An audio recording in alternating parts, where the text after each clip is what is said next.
কোথায় সব তাড়াতাড়ি চলে আসো আর চট জলদি করে ভিডিওটা তোমরা দেখে নাও আমার প্রিয় বন্ধুরা। তো দেখো, এটা কি ভাবছো বন্ধুরা?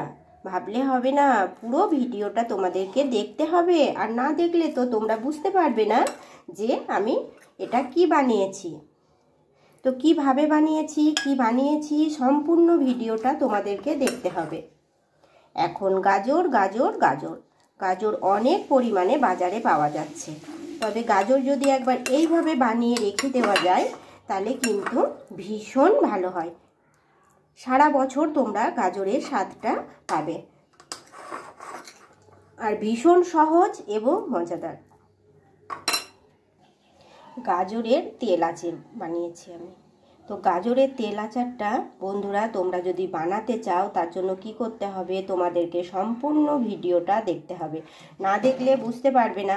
এটা আমি প্লেটে নিয়ে নিয়েছি। এটা কিন্তু একটা বয়ানের মধ্যে ভরে রেখে দেব। সেই জন্য বয়ানে যখন রাখবো তখন আরও কিন্তু তেল দিতে হবে। আমি অল্প তেল দিয়ে নিয়েছি।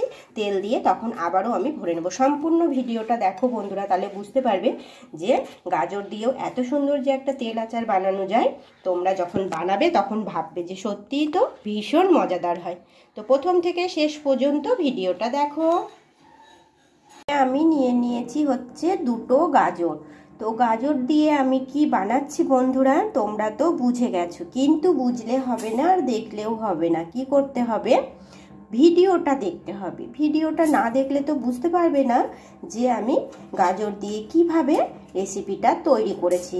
তো চলো প্রথম থেকে শেষ পর্যন্ত ভিডিওটা দেখতে থাকো। এখানে দেখো দুটো গাজর নিয়েছি। গাজর দুটোকে ভালোভাবে আমি হচ্ছে ধুয়ে নিয়েছিলাম, তারপরে খোসাটাকেও উঠিয়ে নিয়েছি। এই দেখো, খুব ভালোভাবে পরিষ্কার করে নিয়েছি। এখন এই গাজরটা একটা গ্রেটারের সাহায্যে আমি গ্রেট করে নেব। আর এতে কি কি দিই সেগুলোও তোমাদেরকে আমি দেখিয়ে নিচ্ছি। এখানে নিয়ে নিয়েছি হচ্ছে জিরে, এখানে মৌরি, মেথি, কিছুটা কালো সর্ষে, দুটো শুকনো লঙ্কা, আর এখানে নিয়েছি হচ্ছে গোটা ধনে। তো এই মশলাগুলোকে আগে আমি ভালোভাবে ভেজে নেব।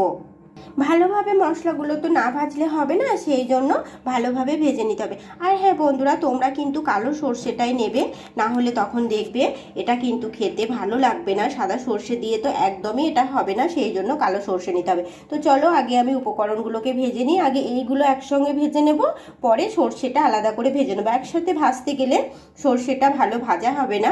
এইগুলো হয়তো হলে ওটা হবে না, বা ওটা হয়ে গেলে এগুলো ভালো হবে না। সেই জন্য কি করবো না, আগে তোমরা যখন মশলা করবে আগে এই উপকরণগুলো একসঙ্গে ভেজে নেবে, পরে তখন সর্ষেটা আলাদা করে ভেজে নেবে। তো চলো, জিরে, ধনে, মৌরি আর হচ্ছে মেথি এগুলো আমি দিয়ে নিয়েছি। আর এগুলো দেখো কাঠখোলায় এইভাবে কিন্তু ভেজে নিতে হবে। কড়াইটা আমি একটু ভালোভাবে আগে গরম করে নিয়েছিলাম, আর তারপরে হচ্ছে দিয়ে নিয়েছি।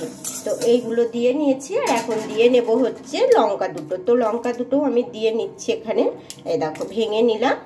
আর এইভাবে এগুলোর সাথে ভেজে নেব। একটু ভালোভাবে ভেজে নিতে হবে, না হলে তখন কিন্তু ভালো হবে না।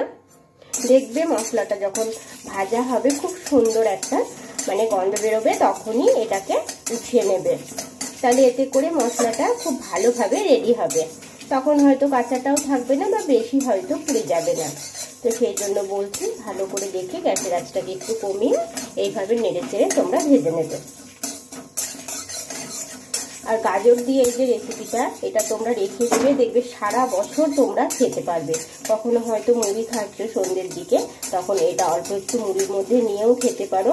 আবার গরম ভাতে তোমরা 1 চামচ নিয়েও এটা খেতে পারো। খেতে ভীষণ ভালো লাগে, সেই জন্য বলছি। তবে কি করে বানিয়েছি, কি কি উপকরণ দিয়েছি সবটা দেখতে হলে ভিডিওটা সম্পূর্ণ দেখতে হবে। গোটা মশলাগুলো এখানে আমি ভালোভাবে ভেজে নিয়েছি, এখানে নামিয়ে নিয়েছি দেখো। আর একটু ঠান্ডা হলে তখন এটা আমি গুঁড়ো করে নেব। এদিকে সর্ষেটা দিয়ে নিয়েছি। আর যেহেতু লঙ্কাটা ভালো মতো ভাজা হয়নি ওটার সাথে, ওগুলো বেশি পুড়ে যাবে, সেই জন্য আমি তুলে নিয়েছিলাম। তো লঙ্কাগুলো আবার একটু সর্ষের সাথে দিয়ে নিলাম। আর সর্ষেটাও দেখো ভাজা হয়ে গিয়েছে। এখন সর্ষেটা আমি নামিয়ে নেব। এর থেকে ভাজতে গেলে তেতো তেতো লাগবে, তখন ভালো লাগবে না। তো দেখো হয়ে গিয়েছে, নামিয়ে নেব। সর্ষেটাও ভেজে নিয়েছি, আর সর্ষেটাও এই মশলার সাথে দেখো আমি দিয়ে নিচ্ছি। একসঙ্গে এগুলোকে আমি গুঁড়ো করে নেব। আর সেই সাথে দুটো লঙ্কা নিয়ে নিয়েছি, লঙ্কা দুটো আমি গুঁড়ো করে নেব।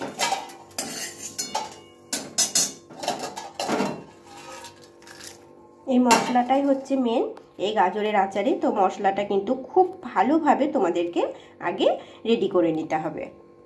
একটা গাজর আগে আমি ভালোভাবে গ্রেট করে নিয়েছি, এই যে এটার সাহায্যে। এই দেখো এখনো একটা আছে, এটাও এখন এইভাবে ঘষে ঘষে নেব। তো আগে এটাকেও আমি গ্রেট করে নিচ্ছি। গাজরটা খুব ভালোভাবে গ্রেট করে নিয়েছি, দুটো গাজরই আমি এখানে নিয়ে নিয়েছি। দেখো এই দেখো বন্ধুরা, আমি কিসের জন্য বলি যে প্রথম থেকে শেষ পর্যন্ত ভিডিওটা দেখতে হবে। এতে কি কি দেব সেগুলো তো আমি এখনো সবটা বলিনি। এ দেখো মশলাটা আমি গুঁড়ো করে নিয়েছি, একদম সরুভাবে গুঁড়ো করবে না, একটু দানা দানা ভাব রেখে দেবে, এতে করে এটা বেশি ভালো লাগে খেতে। তো চলো, আর এটা হচ্ছে কি, এটা হচ্ছে লেবু। তো লেবু নিয়ে নিয়েছি আমি দুটো, একটা নিয়ে নিয়েছি গোটা আর একটার অর্ধেক নিয়ে নিয়েছি।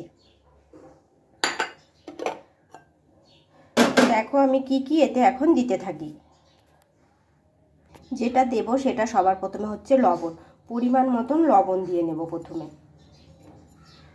তোমরা যদি একটু বেশি পরিমাণ গাজর নিতে চাও তাহলে মশলাটা কিন্তু তোমরা আরেকটু পরিমাণে বানিয়ে নেবে। দেখো লবণটা দিয়ে নিয়েছি। এখন দিয়ে নেব হচ্ছে হলুদ গুঁড়ো, হলুদ গুঁড়োটাও দিয়ে নিলাম। সাথে দিয়ে নেব অল্প একটু লঙ্কার গুঁড়ো। তোমরা এটা গরম গরম ভাতে 1 চামচ নিয়ে দেখো, এতটাই ভালো লাগে যে তোমাদেরকে আমি বলে বোঝাতে পারবো না। তো দিয়ে নিয়েছি, এবার হচ্ছে দিয়ে নেব ভাজা মশলাটা। তো ভাজা মশলাটাও আমি দিয়ে নিলাম। এবার এটা ভালোভাবে আগে আমি মিশিয়ে নেব। এটা চামচ নিয়ে নিয়েছি, এটাতে ভালোভাবে এইভাবে আমি সব উপকরণগুলো মিশিয়ে নেব।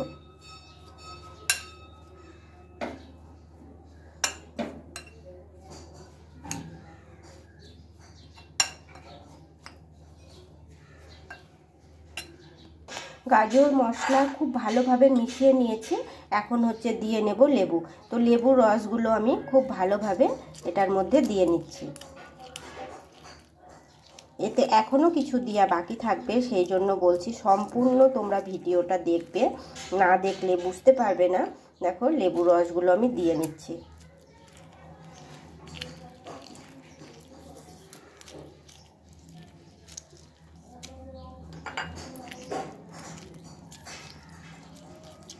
লেবুগুলোতে বেশ ভালোই রস আছে, সেই জন্য, আর আমি যেই পরিমাণ গাজর নিয়েছি সেই জন্য আমি একটা আর একটার অর্ধেক লেবু নিয়েছি।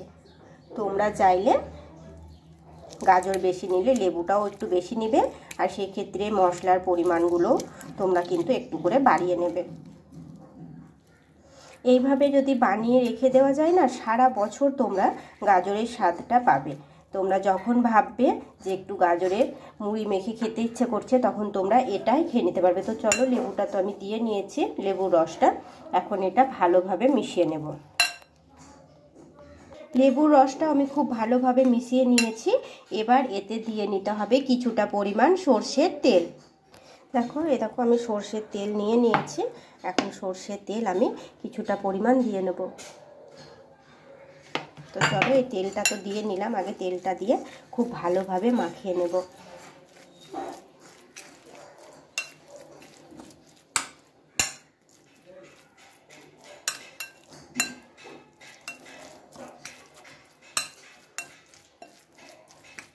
লবণটা তোমরা ঠিকঠাক মতো দেবে বন্ধুরা। দেখো দিয়ে নিয়েছি, আরও বেশ খানিকটা তেল আমি এটার মধ্যে দিয়ে নেব। খুব সুন্দর করে ভালোভাবে দেখো বন্ধুরা আমি মিশিয়ে নিয়েছি। আর দেখো দেখতে কতটা সুন্দর হয়েছে, লোভনীয় হয়েছে। তোমরা গাজরের তেল আচারটা একবার বানিয়ে রাখবে, দেখবে সারা বছর তোমরা খেতে পারবে। দেখো কতটা সুন্দর হয়েছে। হ্যাঁ বন্ধুরা, আরও আমি আর একটা কথা বলে নিচ্ছি তোমাদের ভালোর জন্যই, যে সর্ষেটা যখন ভাজবে সেই জন্যই বলেছিলাম যে আলাদা করে ভাজবে। তো যখন ভাজবে সর্ষে কিন্তু একদম পুড়ালে হবে না, তখন দেখবে তিতো লাগবে, খেতে ভালো লাগবে না। আমি সর্ষেটা কিন্তু একদম ঠিকঠাকভাবে ভেজেছি, সেই জন্য আলাদাভাবেই ভাজতে হবে। তো দেখো, এই দেখো গাজরের তেল আচারটা কেমন লেগেছে তোমরা কিন্তু কমেন্টে জানাবে। ভালো লাগলে লাইক কমেন্ট করবে, বন্ধুদের সাথে শেয়ার করবে। আর নতুন বন্ধুদেরকে বলছি প্লিজ প্লিজ চ্যানেলটিকে সাবস্ক্রাইব করে আমার পাশে থাকবে। ফেসবুক পেজ থেকে দেখলে পেজটিকে ফলো করে নেবে। কেমন হয়েছে রেসিপি তোমরা কিন্তু আমাকে জানাবে। রেসিপি বলতে হচ্ছে গাজরের তেল আচার। তো গাজরের তেল আচারটা যদি তোমাদের ভালো লেগে থাকে একবার হলেও তোমরা বাড়িতে বানাবে। একবার কেন বন্ধুরা, তোমরা বানিয়ে দেখো, অনেক ভালো লাগবে। আর তোমরা এটা রেখেও দিতে পারবে যখন ইচ্ছা, অল্প একটু মুড়ির সাথে বলো মেখে খেতে বা ভাতের সাথে গরম গরম খেতে কিন্তু ভীষণ ভালো লাগে। তো তোমরা অবশ্যই করে একবার বানাবে। দেখো দেখতে কিন্তু ভীষণ সুন্দর হয়েছে, আমি বানিয়েছি বলে বলছি না, যখন তোমরা বানাবে তখন নিজেরাই বলবে যে না সত্যি এটা খুব খুব খুব ভালো হয়েছে। তো চলো আজকের মতো টাটা, ভালো থেকো, সুস্থ থেকো। আবারও আসবো আমি নতুন কোনো এক রেসিপি নিয়ে। ততক্ষণে সকলে ভালো থেকো। আর আজকে গাজরের তেল আচার কেমন হয়েছে আমাকে কমেন্টে জানাতে ভুলো না। তো টাটা।